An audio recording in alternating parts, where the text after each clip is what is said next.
उद्धव ठाकरेंमध्ये 25 आमदार निवडून आणण्याची क्षमता नाही, त्यामुळे त्यांना युती ही करावीच लागेल अशी घणाघाती टीका नारायण राणे यांनी केलेली आहे।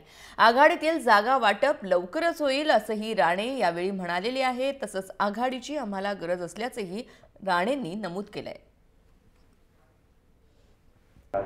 एका बाजूला म्हणतात उद्धव ठाकरे की मला व्हायचं नाही, दुसऱ्या बाजूला उमेदवार जाहीर करून टाकले।